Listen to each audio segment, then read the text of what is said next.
Hi guys, another day in the car vlogging. Can you see the sun? Oh my god. Anyway, so guys, I'm gonna be vlogging today. Derrick, my husband, is going to take his COVID-19 vaccine.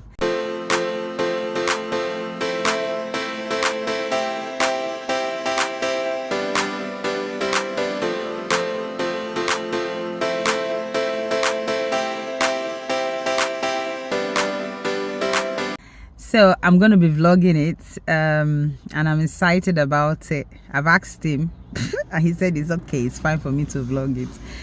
So I'm going with him to have his vaccine in case after the vaccine he can't walk, so I can drive the car. You see how I'm a good wife. Oh, forget, I'm a good wife. So yeah, so I'm just waiting for him to come into the car and we go for the vaccine. I've not had mine. I'm gonna have mine as soon as baby comes, or as soon as it's safe enough for me to have it, then I'll have mine. But I'm just going with Derrick, so I'm going to be vlogging everything, and I'm going to tell you as well after the vaccine how he reacts and all of that. Hopefully he's gonna be fine. We've prayed about it. God is gonna use the vaccine to protect him. I believe in prayers. I believe in God using medicine and science to work for our good. So he's gonna have the vaccine. I'm not part of those people that are saying don't have the vaccine. So Derrick is here now. We're about to set off for the vaccine. I'm not sure what vaccine he's having, but it might be AstraZeneca one. But let's see how it goes. I think at the moment the one that's available is the AstraZeneca one. The Moderna and Pfizer is a bit low in stock. So if you're okay with the AstraZeneca vaccine, when you're invited, you can just go for it.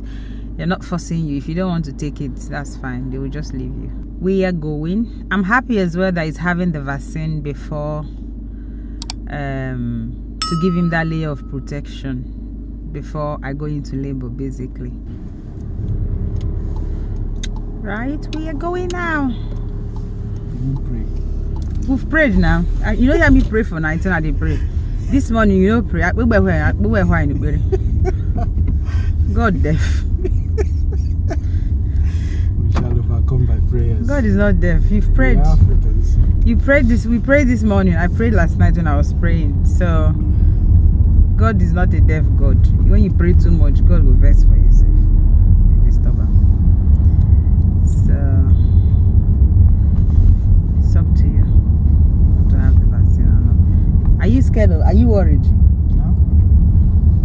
If I'm worried, I won't be taking myself to the place. So how come everything you would normally do, you don't have breakfast? You had breakfast this morning. Why? No, not really. Just to make sure, you know, you have some residual energy, Strength in case they, you know, not really. What you don't want is to maybe you feel dizzy and then plus lack of energy. Yeah, but when you have a job, you don't feel dizzy like straight away though. It's the day after that you have the effect of your job. No, but why would they want you to stay 15 minutes after the job? Oh, is that what they said? Normally, yeah, you have to wait so that 15 minutes. Yes, if there's any adverse reaction, they can then intervene. You know, when you go in, you tell them you want to video yourself. They will allow you. So how would I be videoing myself? Use one hand, hold your camera. Hold one hand, hold the vaccine. Did you take your vaccine? I hope you're wearing a short sleeve top, Yeah. so I can add it to my video.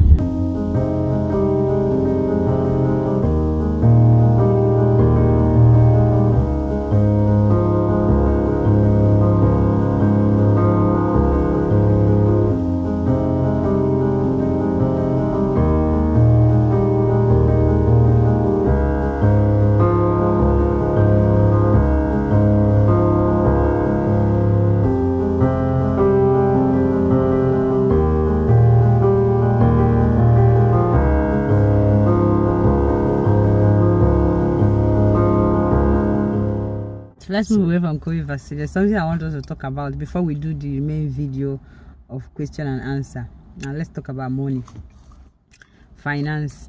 So a lot of people have been even on YouTube, a lot of families, husband and wives, they've been talking about money, how they manage their money, how money has caused a lot of problems in their marriages and all of that. So can you like say how do we manage money in our house? Okay. In terms of finances in a family and managing money, I think there are two maybe ways people can adopt. One is the family puts their money into one pot and then spend from there. And then second one is the family identify their needs and expenses and then allocate each partner to be in charge of each of those expenses. So it all depends which one is okay, but it's good to start from day one to adopt one method and then stick to it. One of the problem people have is that at the time of marriage or courtship and all that, they didn't consider that, so they are just making it up as they go. A lot of people don't really talk about finance when they are courting though. Yeah. I think what most people talk about are number of children, where are we going to live, how are we moving, jobs and all of that. But nobody actually talks about, even if they talk about finance, they might talk about, okay, how much do you earn, how much do I earn, but nobody goes into the nitty-gritty of this is how we are going to spend it, this is how we are going to be doing it at the end of the month. The reason is because you don't really know how much your expenses at the end of the month when you start living together. You can't start budgeting when you're not living together, because what I spend at the end of the month and what you spend at the end of the month living separately is going to be different. So by the time we come together, that's the time we can actually sit down and talk about how much we spend together and how we can like budget together. So I think that's why people don't even bother, and I think that's a valid reason. So the key thing there is to identify that all the needs of the family, of the individuals, the man, the woman and the children, are the family needs. So the money the woman earns and the man earns kind of all comes to the family earning. That's the way I look at it. Once it becomes my money, your money, and then the issue of preference, okay, since I earned it, I will decide what I will spend it on. That's where, problem starts. When you look at whatever I earn, if at any time in the marriage only one person is earning, that money will still be considered as the family earning. And if for any reason the earning switches to the other person, the woman start earning and maybe the man is not earning, that money is still considered as the family earning. And if by the grace of God both are earning, all the money considered as the family earning. So if that's the case, what then happens is that all the needs of the family would then be taken care of by the family earning. Yeah, but let's talk about our family now, right? Yeah. How do we spend our money? How do we budget, do the spending in such a way? To be honest, guys, I think this finance area is one area that we've not had problems at all.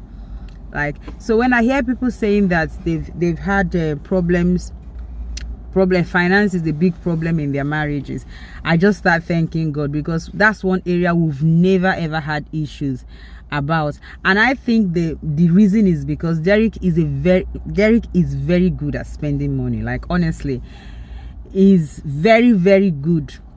He knows how to manage money very, very well. You give him £1,000, that £1,000, you won't be worried, or you won't be scared of oh, he's just going to use it and maybe fuel his car. You know what guys do? Fuel his car, buy one gadget or buy one wristwatch or buy one jumper or buy one thing. No, he's very, very prudent, and I am very, very prudent as well in terms of spending. So I think both of us are quite good with money. That's the reason we've not had any issues. So he knows that I can't just take money, or when I get paid, I can't just go and spend it extravagantly. I know that if he gets paid, there was even a time that we both didn't know what we were earning, but we were doing, the house was moving fine, we were doing stuff properly, nobody was lagging in what they are supposed to do. If there's a need, this person will bring, the other person will bring, we'll do it together, because we both trusted ourselves in terms of our finances. So I think that's the reason. But that doesn't mean that we will have our own issue, that where we will have our own problem, just like other people have problem in their finance. We will have our own problem in another area. So I want to ask, how did we manage to actually go through this process where we, like I said, at times where we don't even bother about each other's salary, nobody even know, once and nobody even talks about I've been paid or I've not been paid. We don't sit down and start calculating, but the family was running really, really well. How did we do that? I think how we did it was we identified the needs of the family, the three major needs of a family, of an individual. Is you talk about shelter, food, and clothing, and there is also health. Luckily here, for health, you don't pay at the point of access. You kind of contribute through national insurance and all that. So you don't pay when you need the health care. So that's out of the way. So what we did was to kind of allocate each of these needs to an individual. For example, I take care of the shelter, so the house and the furniture, all the things about housing, I take care of that. The bills? Then, yes. No, the bills, I take a large chunk of it, and you take one or two of it. In terms of council tax, utilities, and waters, electricity, and then you take care of broadband, internet.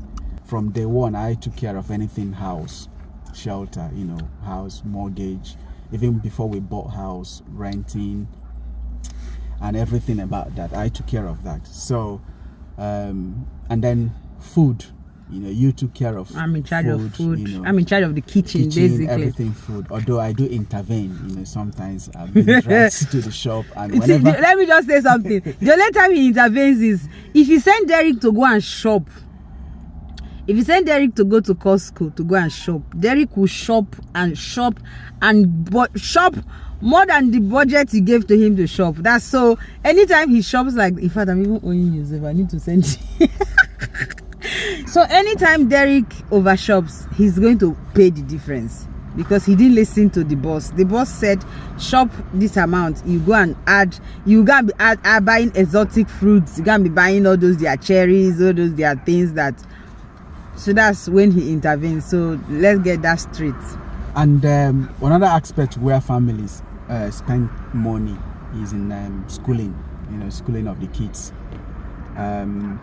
For pre-nursery, where you have to pay, I think most of that I took care of that. There was also a time where Precious also had to pay, as in through what we call a childcare voucher. A percentage of your salary is taken out before tax. In terms of children clothing, both of us, I think, take care of. In terms of the children, in terms of our individual clothing, we take care of our individual clothing. In terms of the children clothing, I am in charge of the clothing. I take care of it, right? But whenever I run out of money, or whenever I don't have the money to spend, and the kids really need updating, I'll ask Derrick. That Derrick will support. So I would basically, the way the house runs is Derrick is in charge of large chunk of the expenses for the house. Then I am in charge of the kitchen, food, everything food. If, for example, we're having a party, like birthday party, I'm in charge. Christmas, everything food, kitchen, I'm in charge, and everything about the children clothing and all of that, I'm also in charge. But if there are times where I am short of money, I'll tell him, please, can I have maybe £100 or something? Then he would give to me. So this is how we manage in the house. And the other way around too. In rare cases, where I'll run out of money, I would. I don't think you've ever asked me. That's for what I'm money. saying. In rare cases. I don't think Derrick has. Yes. Derrick has never asked me for money. Honestly, Derrick has never asked me to give him money. And if he does, I'll be grateful to God. I'll be grateful because even if I don't have, I'll go and borrow to give him because he has never asked me for money. So I think when it comes to another thing as well that we need to mention that is very important is the fact that the person who has the higher salary or wage should take a bigger part of the responsibility in the home. Either way, if you're the woman, take it. If you're the man, take it. We don't believe in, like Derrick said, we don't believe in it's my money, it's his money. We believe in, at the end of the day, we are a team, right? So because we are a team, we work as a team. We try to achieve a particular goal. However the goal needs to be achieved, we'll achieve it that way. So he gets paid. He has the higher chunk, so that's why he's got most of the bills as well. So I think it's just recently we decided to open a joint account. We never had a joint account. It was just like few months ago, a few weeks ago. 2 months ago, I think. Yeah, we decided to open a joint account because we want to start planning on other things. March, we want to start doing some other things. So that's how we manage our finance. That's how we manage our money in our house. We have never had an argument for money. And another area is obviously we are in the UK. We have family in Nigeria that we support. How do we support our families? Derrick supports his family with me knowing. Then I support my family with Derrick knowing. But when we want to support with a huge amount of money, for example, wedding, funeral, all those big money, then we'll have to come together and agree to raise the money and send the money together. This is how we manage. We don't do stuff secretly. There was a time Derrick was doing stuff secretly, and I think it was because of how he was brought up, where if he wants to give money, he will just give it, and all of a sudden I will just receive a call from nowhere to say, oh, thank you very much. Oh. Sometimes my mother will call me to say, oh, Nenye, thank you so much for the money, and I'll be asking, what money? It's a good thing, but it got to a point where it became embarrassing. Because most of the time I don't know that he sent money and people will be calling me to say thank you. So I had to tell him to stop it. I don't like it. So he stopped it. So if he wants to send money, he will have to tell me. He's not telling me to obtain permission. He's just giving me a heads up to say I'm sending money to so and so person. So that you know. And so another aspect of finance is saving. And most of us we may have heard this, everywhere, YouTube and all that. So the principle is you save first before you spend. So you remove a percentage that you know you can afford, and then you save, and then you spend. And also, if after spending and you have something left, instead of increasing your expenses, just push it to your savings. Another thing about saving that people do very wrong is people save after they finished spending, right? Whatever is left, that's what they save. We don't do it like that. As soon as I get paid, I think when we do the other video where we're doing the Q&A, maybe we'll go into more details on how we actually budgets completely in the house. But let me give you an example of what I do. As soon as I get paid, right, the first money that goes out of my account is my savings. It goes straight into my account, and my savings account, my ISA account. Then my bills, I already know how much bills that are going out. I know how much I'm going to be paying for every month. It doesn't change, except I go and get something new that I would go on finance or something. Then I take a chunk of money for the feeding for that month, and that chunk of money I always go in excess. For example, if at the end of the month my expenses for feeding and running of the home is, let's say, £300, I will always make it to be £350 or £400. I try to do that. I don't like to be too short of money in such a way that I will not be squeezing. What if we have a visitor? What if we have something we need to buy more or something? And the way I spend as well is that every month or every other month I buy stuff in bulk Okay, because I remember there was one lady that was asking people, how do you buy food and all of that. I buy stuff in bulk, like the tissue paper, the tomatoes, the washing liquid, even the dish liquid as well, washing liquid, everything that, in fact, probably when I go to Costco, and I might even show a video of the things I buy in bulk. I buy that once a month, and that can last us for like 2 months. Then the other thing will just be small things, not just the Costco thing, even meat, fish. I buy stuff in bulk, so that helps as well. So if at the end of the month there's money left from that feeding money, right, I have to move it to my savings. I don't keep it for this thing, the next, as into, okay, I have excess money now, let me spend it. I move it to my savings. And this is the reason, if you call me and ask me for money, you're not in my budget, because at the end of the month, all the money has been distributed. My account is zero. People should stop saying that, oh, I don't even have enough to save. It's not true. If you're earning £10,000 a year, you can save money. You can save money from the tiniest. Even if it's saving, doesn't have to necessarily be I'm saving £200, I'm saving £500. It can just be £10 a month. It can just be £5 a month. The Bible says, he that is faithful in the tiny one, you'll be faithful in more. If you're faithful when you're earning £10,000, you'll be faithful when you're earning £100,000.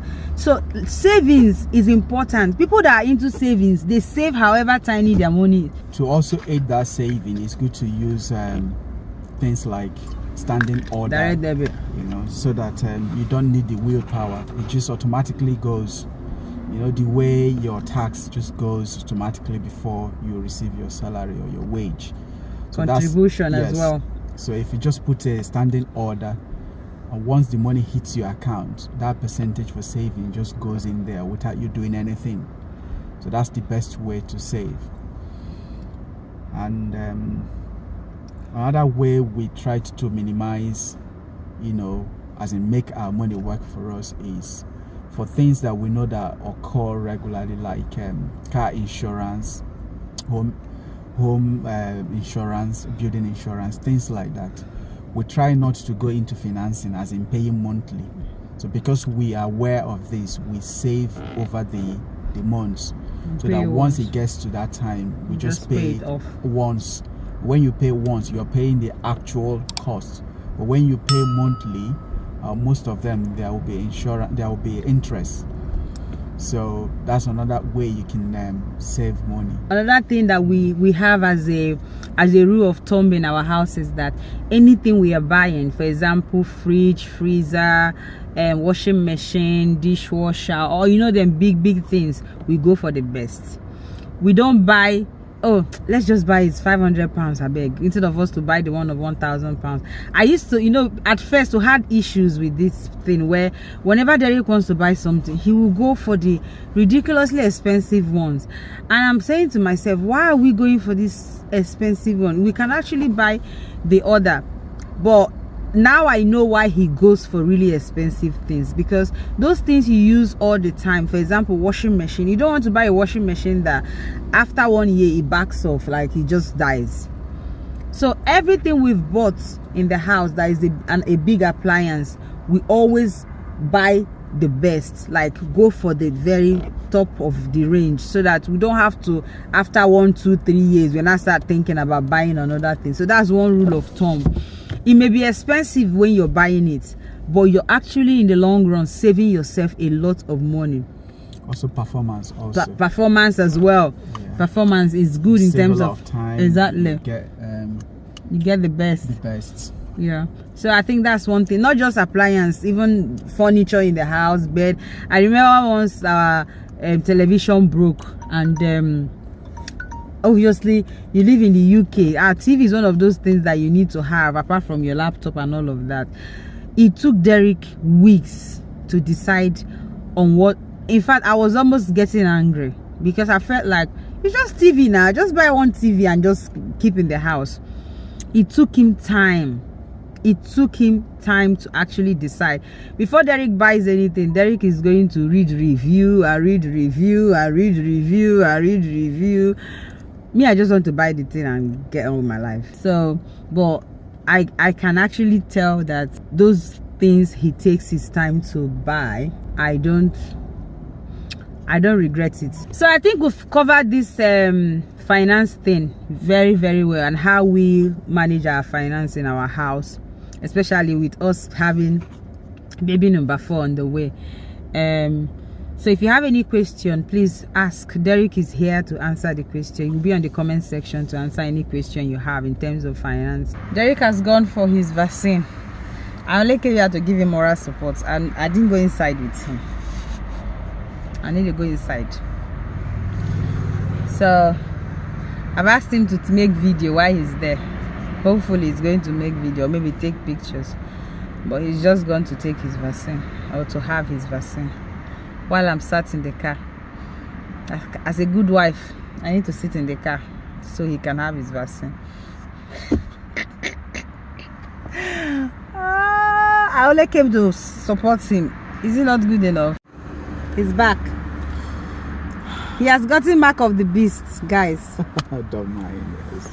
They've shooked him, or they've taken his they've put chip. Where is the chip?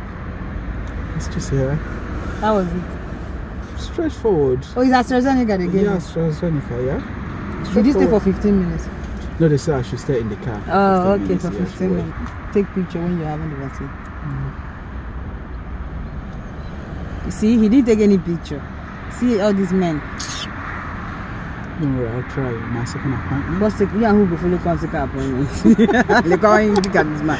You know, take pictures for the first appointment and second appointment. How one take no say you get vaccine now? Yeah, but you can see the vaccine. Anyway, I can only show you this. These are all the proof that he's had his vaccine. He did not take picture. I told him to take picture. I told him to do video. He forgot, or maybe he didn't. He's not a YouTuber, so you. Alright guys, bye for now.